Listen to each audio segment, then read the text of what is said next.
সম্মানিত হাজিরিন, আল্লাহ রাব্বুল আলামিন কোরআন কারীমের মধ্যে জানায় দেয়, ইন্নাল্লাহা লা ইয়াগফিরু আইয়ুশরাকা বিহি, নিশ্চয় আল্লাহ পাক ওই পাপীকে ক্ষমা করবেন না, ওই মানুষগুলোকে ক্ষমা করবেন না, ওই বান্দাকে ক্ষমা করবেন না। আইয়ুশরাকা বিহি, যারা আল্লাহর সাথে শরীক করে, ওয়া ইয়াগফিরু মা দুনা যালিকা লিমান ইয়াশা, অর্থাৎ অন্যান্য ছোট ধরনের কোনো গুনাহ যদি থাকে, ছোট শিরিক থাকে, সেই ছোট্ট ছোট্ট শিরিকগুলো আল্লাহ পাক ইচ্ছা করলে এটা ক্ষমা করে দিতে পারে, কিন্তু তারপরে এটা সমস্ত কিছু এটা একমাত্র মালিকের ইচ্ছা। এই জন্য আল্লাহ রাব্বুল আলামিন আরো জানায় দেয়, ইন্নাশ শিরকা লা যুলমুন আযীম, শিরিক এমন একটি জুলুম, শিরিক এমন একটি পাপ, যেই পাপ সম্পর্কে আল্লাহ কোরআন কারীমের মধ্যে সরাসরি নির্দেশ দিয়ে দিয়েছেন, কোরআন কারীমের মধ্যে সরাসরি আদেশ দিয়েছেন, যেই শিরিক সম্পর্কে আমাদের প্রত্যেকের জানা উচিত আল্লাহর উপর দিয়ে অন্য কোনো মানুষের হাত নাই, আল্লাহর উপর দিয়ে অন্য কোনো মানুষের ক্ষমতা নাই, সে সম্পর্কে আল্লাহ জানায় দিয়েছে, ইন্নাহু মান ইউশরিক বিল্লাহি ফাকাদ হারামাল্লাহু আলাইহিল জান্নাতা ওয়া মাওয়াহুন নার। আল্লাহ রাব্বুল আলামিন বলেন, ইন্নাহু, নিশ্চয়, মান ইউশরিক বিল্লাহ, যারা আল্লাহর সাথে শরীক করে, ফাকাদ হারামাল্লাহু, আল্লাহ পাক হারাম করে দিয়েছেন, আলাইহিল জান্নাতা, তাদের জন্য জান্নাত হারাম করে দিয়েছে। সকলে বলুন নাউযুবিল্লাহ। তারপরে বলা হয়েছে ওয়া মাওয়াহুন নার, এবং যারা এই আল্লাহ পাক সাথে শরীক করবে তাদের জন্য জান্নাত হারাম করে দেওয়ার পরে তাদের বাসস্থান হবে জাহান্নাম। সাউন্ড একটু জোরে এসে রাখেন, সাউন্ড কমায় দাও। এই শিরিক এমন একটি জিনিস, সেই শিরিকটা সম্পর্কে আসলে আমাদের একটু অবগত হওয়া দরকার। সম্মানিত হাজিরিন, আমি যে কথা বলতেছিলাম, এই শিরিক সম্পর্কে আমাদের যে আলোচনা দরকার, জানা দরকার, শিরিকটা একটু পরিমাণ কমায় দেয়। এই শিরিকটা এমন একটি জিনিস, সেই শিরিক সম্পর্কে আমাদের যদি একটু ধারণা থাকে, শিরিক সম্পর্কে আল্লাহ রাসূল আখির জামানার নবী, পয়গম্বর নবী জনাব মুহাম্মদ রাসূলুল্লাহ সাল্লাল্লাহু আলাইহি ওয়াসাল্লাম একদিন সাহাবীদেরকে বলতেছেন, যত পৃথিবীতে যত বড় বড় পাপ রয়েছে, সেই বড় বড় পাপ সম্পর্কে আমি কি তোমাদেরকে অভিহিত করব না? এই পৃথিবীতে যত বড় বড় পাপ রয়েছে, যত বড় বড় গুনাহ রয়েছে, এই বড় বড় গুনাহ সম্পর্কে আমি কি তোমাদেরকে ধারণা দেব না? সাহাবীরা প্রশ্ন করলেন, ইয়া রাসূলুল্লাহ, ইয়া হাবিবাল্লাহ, নাম, আপনি আমাদেরকে এই সম্পর্কে ধারণা দেন। আল্লাহ রাসূল তখন বললেন, আশরিকু বিল্লাহ, অবশ্যই আল্লাহর সাথে শরীক করা যাবে না। যারা আল্লাহর সাথে শরীক করবে, যারা আল্লাহর সাথে নাফরমানি করবে, যারা আল্লাহর হুকুম অবাধ্য হবে, আল্লাহর সাথে অন্য কাউকে তুলনা করবে, আল্লাহ রাসূল বলেন, হিয়া ফিন্নার, ওই ব্যক্তির জন্য জাহান্নাম, ওই ব্যক্তির স্থান হবে জাহান্নাম। সকলে নাউযুবিল্লাহ বলি। সম্মানিত হাজিরিন, দ্বিতীয় নম্বর বলা হয়েছে, সাহাবীরা আবার প্রশ্ন করলেন, ইয়া রাসূলুল্লাহ, ইয়া হাবিবাল্লাহ, এই শিরক সম্পর্কে আর কোন ধারণা আছে নাকি?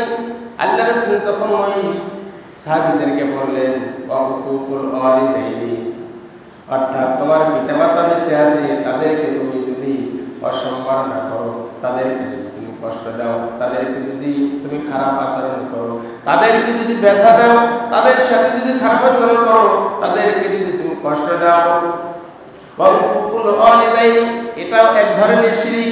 সুতরাং আল্লাহ রাসূল বলেন যে এই শিরিক এমন একটি জিনিস যেটা সরাসরি আল্লাহ পাক বলেন অবশ্যই ওই ব্যক্তি কাফেরদের মধ্যে শামিল হয়ে যায়। সম্মানিত হাজিরিন, তারপরে 3 নম্বর বললেন, আলা আকুলুজ জুর, আমরা যখন কথাগুলো বলি, আমরা যখন মানুষের মাঝে বিচরণ করি, আমরা যখন মানুষের মাঝে চলাফেরা করি, আমরা যখন মানুষের মাঝে ওঠা বসা করি, দোকানপাটে যাই, রাস্তাঘাটে যাই, বাজারে যাই, মার্কেটে যাই, যেখানে যাই না কেন, আলা আকুলুজ জুর, বলা হয়েছে আমাদের সকল মিথ্যা কথা থেকে পরিত্রাণ থাকা দরকার, সকল মিথ্যা কথা থেকে আমাদের বিরত থাকা দরকার। তারপরে 4 নম্বরে আল্লাহ রাসূল বলেন, আলা শাহাদাতু কওলাজ জুর, অর্থাৎ মিথ্যা কথা তো বলাই যাবে না। তারপরে 4 নম্বরে হলো যে মিথ্যা সাক্ষীও দেওয়া যাবে না। আপনি একজন অন্যায় করে নাই, তারপর আপনি তার বিরুদ্ধে সাক্ষী দিলেন। আল্লাহ রাসূল বলেন আলা ওয়া শাহাদাতি কাওলাজ জুর, এই ধরনের মিথ্যা সাক্ষী দাও এটা একটা শিরকের নামান্তর। সম্মানিত হাজিরিন, এই শিরক সম্পর্কে আল্লাহ রাসূল মুহাম্মদ রাসূলুল্লাহ সাল্লাল্লাহু আলাইহি ওয়াসাল্লাম অসংখ্যবার হুঁশিয়ারি করে দিয়েছেন। তার উম্মতদেরকে, তার সাহাবীদেরকে, তার অন্যান্য তার উম্মতদেরকে, সেই জামানায় সেই মানুষদেরকে শিরক সম্পর্কে এত ধারণা দিয়েছেন যে আমার উম্মতি মুহাম্মাদীরা তারা সবচেয়ে বেশি ইবাদতে শিরকে লিপ্ত হয়ে যাবে। এই জন্য শিরক থেকে বাঁচতে হলে 1 নম্বর হলো ইন্নাল্লাহা লা ইয়াগফিরু আইয়ুশরাকা বিহি, আল্লাহর সাথে শরীক করা যাবে না। ওয়া ইয়াগফিরু মা দুনা যালিকা লিমান ইয়াশা, ছোট ধরনের কোন শিরক যদি হায়াও থাকে সেটা আল্লাহ পাক ইচ্ছা করলে ক্ষমা করে দিতে পারেন, কিন্তু ক্ষমা করবেন কি না করবেন সেটা মালিক জানেন। অবশ্যই শিরক এত বড় ধরনের পাপ, যেই শিরক করলে আমার আপনার জন্য সরাসরি জান্নাত হারাম হয়ে যায়। সেই জান্নাতে যাওয়ার জন্য আমাদেরকে কিন্তু শিরক মুক্ত থাকতে হবে। আমি একটি হাদিস তেলাওয়াত করেছি, আল্লাহর রাসূলের একটি হাদিস, আন আব্দুল্লাহ ইবনে উমর আন নবী সাল্লাল্লাহু আলাইহি ওয়াসাল্লাম ক্বালা আল কাবাইর ইশরাকু বিল্লাহ। 1 নম্বর হলো যে একটি হাদিস বললাম, তারপর আরেকটি হাদিস যে আল কাবাইর ইশরাকু বিল্লাহ, সর্বপ্রথম যেই সবচেয়ে পাপ জগতের যত বড় পাপ রয়েছে আল কাবাইর ইশরাকু বিল্লাহ, সবচেয়ে বড় পাপ হলো আল্লাহর সাথে যুদ্ধ ঘোষণা করা, আল্লাহর সাথে শিরক করা, আল্লাহর সাথে দ্বিতীয় কাউকে সম্পর্ক ভাবা। 2 নম্বর হলো ওয়া উকুল ওয়ালিদাইন, যেই কথাটা একটু আগে বললাম, পিতামাতার অবাধ্য হওয়া, পিতামাতার নাফরমানি করা, পিতামাতাকে কষ্ট দেওয়া। 3 নম্বর হলো আকাতুন নাফসি, এই না জেনে না শুনে প্রমাণ না পাওয়ার কারণে ইচ্ছাই হোক অনিচ্ছাই হোক, জাহির হোক বাতিনি হোক, আপনি যে কোনো ভাবে কোনো মানুষকে আঘাত করে সেই আঘাতের কারণে ওই ব্যক্তি মৃত্যুবরণ করলে এই ধরনের হত্যা করাকে আল্লাহর রাসূল বলেন শিরকের মধ্যে নামান্তর। তারপরে 4 নম্বর বলা হয়েছে ওয়াল ইয়ামিনুল গমুস, বলা হয়েছে কথায় কথায় মিথ্যা বলা। কথায় কথায় মিথ্যা বললে সেটাও একটি শিরকের নামান্তর। ইজা হাত্তাসা কাযাবা, যখন আপনি মিথ্যা কথা বলবেন, যখন আপনি খারাপ কথা বলবেন, এই মিথ্যা কথা বলতে বলতে এমন এক অভ্যাসে পরিণত হয়ে যাবে, সেই মিথ্যা কথা আর কখনোই কিন্তু আপনি ছাড়তে পারবেন না। দেখেন, মিথ্যা কথা বললে সেটাও কিন্তু শিরকের নামান্তর হবে। আল্লাহর রাসূলের আরেকটি হাদিস শরীফে এসেছে, আল্লাহর রাসূলের কাছে একজন ব্যক্তি এসে প্রশ্ন করলেন, ইয়া রাসূলুল্লাহ, ইয়া হাবিবাল্লাহ, আমি কিভাবে মুক্তি পেতে পারি? আল্লাহর কাছে কিভাবে জাহান্নাম থেকে মুক্তি পেয়ে আমি জান্নাতে যেতে পারি? ইয়া রাসূলুল্লাহ, দয়া করে মেহেরবানি করে আমাদেরকে একটু অবহিত করুন। আল্লাহর রাসূল বলেন, তোমরা যদি আল্লাহকে ধোঁকা না দাও, আল্লাহর সাথে নাফরমানি না করো, তাহলে তোমরা মুক্তি পাবে। সাহাবী প্রশ্ন করলেন, ইয়া রাসূলুল্লাহ, ইয়া হাবিবাল্লাহ, আল্লাহকে ধোঁকা দেওয়ার এর অর্থ কি বুঝলাম না। আল্লাহকে ধোঁকা দেওয়ার অর্থ কি এটা বুঝলাম না। আল্লাহকে বোকা বানানোর অর্থ কি এটা বুঝলাম না। আল্লাহকে বোকা বানানোর অর্থ কি এটা বুঝলাম না। ইয়া রাসূলুল্লাহ, ইয়া হাবিবাল্লাহ, একটু স্পষ্ট করে আপনি আমাদেরকে বলুন, একটু স্পষ্ট করে সহিহ করে আমাদেরকে জানায় দেন যে ধোঁকা দেওয়ার অর্থ কি। রাসূল তখন বললেন, আল্লাহ এবং আল্লাহ রাসূল যেটা করতে বলেছেন সেটার বিপরীত যদি কোনো কিছু করো, সেটার বিপরীত কোনো কিছু কাজ করো, সেই কাজটা হলো আল্লাহকে ধোঁকা দেওয়া। সম্মানিত হাজিরিন, এই রিয়া শব্দের অর্থ কি? শিরক আসে কোথা থেকে? প্রত্যেকটা মুমিন মুসলমান চলাফেরা করতে গিয়ে এই শিরকগুলা, যদি শিরক কথায় কথায় শিরক করেন, ইবাদতে শিরক থাকে, আপনি চলতে যাবেন শিরক হবে, আপনি কথা বলবেন শিরক হবে, আল্লাহর ইবাদতে করতে গিয়ে শিরক করবেন, আপনি দোয়ার ভিতরে শিরক করবেন। সুতরাং সমস্ত শিরক থেকে বাঁচতে হলে আপনার জন্য একটি রাস্তা রয়েছে, ইখলাস অর্জন করতে হবে। এই ইখলাস সম্পর্কেও আল্লাহ রাসূলের সাহাবী যারা মুহাম্মদ রাসূলুল্লাহ সাল্লাল্লাহু আলাইহি ওয়াসাল্লাম তিনি তাকে প্রশ্ন করেছেন, ইয়া রাসূলুল্লাহ, ইয়া হাবিবাল্লাহ, ইখলাস কি? সেই ইখলাস সম্পর্কে আপনি আমাদেরকে একটু ধারণা দেন। রাসূলুল্লাহ সাল্লাল্লাহু আলাইহি ওয়াসাল্লামের সাহাবী প্রশ্ন করার পর বলছে, ইয়া রাসূলুল্লাহ, সেই ইখলাসটা কি? সেই ইখলাস সম্পর্কে আমাদেরকে আরেকটু ধারণা দেন। আল্লাহ রাসূল বলেন, তোমাকে যেটা করতে বলা হয়েছে সেটা তুমি করবা, এর বিপরীত যেটা সেটা করবে না, এটাই হলো ইখলাস। তারপর আবার প্রশ্ন করা হলো, ইয়া রাসূলুল্লাহ, ইয়া হাবিবাল্লাহ, ইখলাস সম্পর্কে আপনি আরো ধারণা দিন, ইখলাস সম্পর্কে আরেকটু ধারণা দিন। যে ইখলাস সম্পর্কে ধারণা থাকলে আমাদের জীবনটা পরিপাটি হয়ে যাবে, আমাদের জীবনটা ইসলামের মধ্যে গণ্য হয়ে যাবে, আমাদের জীবনটাকে ইসলামের মতবাদের মধ্যে সাজিয়ে নিতে পারি, কোরআন দিয়ে সাজায় নিতে পারি, কোরআন দিয়ে হাদিস দিয়ে সাজায় নিতে পারি, এমন সম্পর্কে আপনি আমাদেরকে ধারণা দেন। আল্লাহ রাসূল তখন সকল সাহাবীদের মাঝে বন্টন করে দেয়, ও আমার সাহাবীরা শোনো, যেভাবে তোমরা পাপ কাজ করতে পাপ কাজ করার পরে তুমি যেরকম বাড়িতে সেটা প্রকাশ করো না, পাপ কাজ করার পরে যখন তুমি এসে প্রকাশ করো না, পাপ কাজ করার পরে যেরকম বাজারের ভিতরে এসে দোকানপাটে এসে তুমি ঢোল পিটাও না, পাপ কাজ করার পরে অন্যায় কাজ করার পরে মানুষের মাঝে যেভাবে তুমি প্রসার করো না, ঠিক অনুরূপভাবে তুমি যে নেক আমলগুলো করবে সেই নেক আমলগুলো তুমি লুকায়ে রাখবে। সুবহানাল্লাহ বলি। পাপ কাজ আমি যেভাবে করার পরে আমি যেই পাপ কাজকে ঢেকে রাখার জন্য যেরকম মানুষের মাঝে প্রচার করি না, ঠিক নেক আমল করার পরে এটাও তুমি গোপন রাখো। আর একবার সুবহানাল্লাহ বলি। সম্মানিত হাজিরিন, এই শিরিক করার পরে শিরিককারীদেরকে, রিয়াকারীদেরকে আল্লাহ পাক কি বলে ডাকবেন? 4টি নামে ডাকবে। জোরে বলুন, কয়টা নাম? 4টি নামে তাদেরকে ডাকবেন। 1 নম্বর হলো ইয়া মুরাই। জোরে বলুন সুবহানাল্লাহ। 1 নম্বর হলো ইয়া মুরাই। বলা হবে, হে রিয়াকারী, তুমি দুনিয়াতে যত রিয়া করেছো, যত অন্যায় কাজ করেছো, যত পাপ কাজ করেছো, তাকে বলা হবে হে ইয়া মুরাই, আজকে তুমি তার জন্য শাস্তি ভোগ করার জন্য প্রস্তুত থাকো। তারপরে বলা হবে 2 নম্বর হলো ইয়া গাদিরু। বলা হবে, হে বিশ্বাসঘাতক, দুনিয়াতে একটা কথা বললে একজনের কাছে আরেকজন নিশ্চয় কথাটা গোপন না রেখে আরেকজনের কাছে প্রকাশ করে, এটা আছে না এরকম? জোরে বলেন, আছে কি? বলা হয়েছে ইয়া গাদিরু। সেদিনকে বলা হবে ইয়া গাদিরু, হে বিশ্বাসঘাতক। আল্লাহ ডাক দিবেন, ইয়া গাদিরু, হে বিশ্বাসঘাতক, আজকে তুমি তোমার আযাবে ভোগ করার জন্য তুমি তোমার বাসস্থানে তুমি প্রস্তুত থাকো।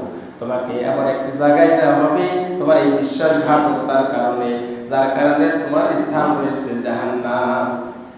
তারপর 3 নম্বরে হলো ইয়া ফাজিরু। বলা হয়েছে সেদিনকে তাদেরকে ডাকা হবে, হে অবাধ্য। যখন পিতামাতা কোনো কিছু বলতো সন্তানদেরকে, পিতামাতার কথাগুলো না শুনে তারা অন্য মানুষের পরামর্শ নিয়েছে, এরকম আছে না? আছে কি? সেদিনকে বলা হবে ইয়া ফাজিরু। বলা হবে, আল্লাহ সেদিন ডাক দিবেন, ইয়া ফাজিরু। বলা হবে যে তোমরা দুনিয়াতে যার অবাধ্য ছিলে, আজকে তোমরা এই আযাবটা ভোগ করার জন্য তোমরা প্রস্তুত থাকো। তারপরে বলা হয়েছে ইয়া ফাসিরু, অর্থাৎ হে ক্ষতিগ্রস্ত ব্যক্তি, তুমি যে ক্ষতিগ্রস্ত হয়েছো দুনিয়াতে, তুমি যেই মানুষের প্রলোভনে যে অন্যায় কাজগুলো করেছো, সেই অন্যায় কাজের জন্য শাস্তি ভোগ করার জন্য তুমি প্রস্তুত হয়ে যাও। অথচ আল্লাহ রাব্বুল আলামিন কোরআনে জানায় দেয়, ওয়াল আসরি ইন্নাল ইনসানা লাফি খুসর। ইল আসরি, জামানার কসম, সময়ের কসম, ইন্নাল ইনসানা লাফি খুসর, সমস্ত মানুষদেরকে বলছে যে তোমরা নিশ্চয় ক্ষতির মধ্যে রয়েছো। এই ক্ষতি থেকে বাঁচার জন্য আমাদেরকে শিরিক বাদ দিতে হবে। যারা বলুন ঠিক কিনা? ক্ষতির থেকে বাঁচতে হলে আমাদেরকে সেই শিরিক থেকে বাঁচতে হবে। আপনি যদি ইবাদত করেন, শিরিক করেন, তাহলে শিরিক থেকে বাঁচার কোনো ধরনের কায়দা নাই। শিরিক থেকে বাঁচতে হলে আমাদেরকে যে ইবাদতটা করব, সেই ইবাদতটা শিরিক মুক্ত ইবাদত হলে আল্লাহর কাছে এটা গ্রহণীয় হবে, তাছাড়া কখনোই এটা গ্রহণীয় হবে না। তারপরে বলা হয়েছে দল্লা আমালুকা, বলা হবে তোমার আমল বিনষ্ট হয়ে গেছে, ওয়ালা তালা আজরুকা, এবং তোমার যে কর্মফল রয়েছে সেটাও বিনষ্ট হয়ে গেছে।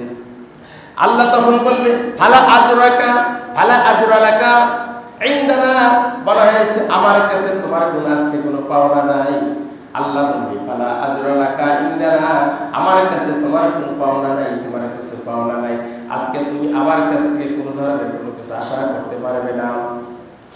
তারপরে বলা হয়েছে ইযহাব ফাকুজ আজরালাকা মিম্মান কুনতা তা'মালু লাহু ইয়া বুখারিউ, আল্লাহ পাক বলবেন হে ধোঁকাবাজ, হে পাপিষ্ঠ বান্দা, হে খারাপ আত্মা, হে দুনিয়ার মুখে জালেমেরা, আজকে তুমি যার ইবাদত করেছিলে, দুনিয়াতে যার ইবাদত করেছিলে, দুনিয়াতে যার নাফরমানি করেছিলে, দুনিয়াতে যাকে সন্তুষ্ট করেছিলে, দুনিয়াতে যার প্রশংসা করেছিলে, দুনিয়াতে আল্লাহ বেঁধে রেখে যার ইবাদত করেছো, আজকে তুমি তার কাছ থেকে তুমি তোমার পাওনাটা বুঝে নাও। ইযহাব ফাকুজ আজরাকা মিম্মান কুনতা তা'মালু লাহু ইয়া মুখাদিউ, বলা হয়েছে সেদিনকে আল্লাহ পাক বলবে, এটা আল্লাহ পাক বলবে যে ইযহাব, এটা আজকে তুমি তার কাছ থেকে, হে ধোঁকাবাজ, আল্লাহ পাক তাকে ডাক দিবে হে ধোঁকাবাজ, আজকে তুমি তার কাছ থেকে তোমার পাওনাটা তুমি বুঝে নাও। সেদিন যদি আল্লাহ পাক এই কথা বলে, তখন কি আমরা সেই অন্য কারোর কাছ থেকে সাহায্য পেতে পারি? ইন্নাহু মান ইউশরিক বিল্লাহ ফাকাদ হারামাল্লাহু আলাইহিল জান্নাত ওয়া মাওয়াহুন নার, জান্নাত থেকে বাঁচতে হলে, জাহান্নাম থেকে বাঁচতে হলে আমাদের অবশ্যই জান্নাতের জন্য নেক আমল করা দরকার। এই নেক আমলটা আপনি কিভাবে করবেন? এই নেক আমল সম্পর্কে অসংখ্য হাদিস রয়েছে। আল্লাহ রাসূলের কাছে এক ব্যক্তি এসে আরজ করলেন, ইয়া রাসূলুল্লাহ, ইয়া হাবিবাল্লাহ, হুজুর আপনি দয়া করে মেহেরবানি করে আমাদেরকে কিছু নেক আমল সম্পর্কে একটু ধারণা দেন। আল্লাহ রাসূল বললেন, এই দুনিয়াতে সবচেয়ে বড় নেক আমল হলো, দুনিয়াতে যখন তুমি পাপ করেই ফেলবে, পাপ করার পরে সেই পাপের দিকে আর দ্বিতীয়বার ধাবিত না হওয়া, এটাই হলো তোমার সবচেয়ে বড় নেক আমল। সুবহানাল্লাহ। পাপ বান্দা করেই ফেলাইছে, করার পরেও তার দ্বিতীয়বার যেন ওই বান্দার পাপের দিকে ধাবিত না হয়, এই জন্য আল্লাহ রাসূল বলছেন যে অবশ্যই আউয়ালা মা ইয়াকুদি বাইনান নাসি ফিদ্দিমা ইয়াউমাল কিয়ামাতি ফিদ্দিমা, বলা হয়েছে কিয়ামতের ময়দানে সর্বপ্রথম যেই হিসাবটা নেবেন, এক নাম্বার আউয়ালা মা ইয়াকুদি বাইনান নাসি ইয়াউমাল কিয়ামা, বলা হয়েছে সেদিন কিয়ামতের ময়দানে সর্বপ্রথম ওই মানুষদের সর্বপ্রথম হিসাব নেবে। সাহাবীরা প্রশ্ন করলেন, ইয়া রাসূলুল্লাহ, কোন মানুষগুলোর হিসাব নেবে সর্বপ্রথম?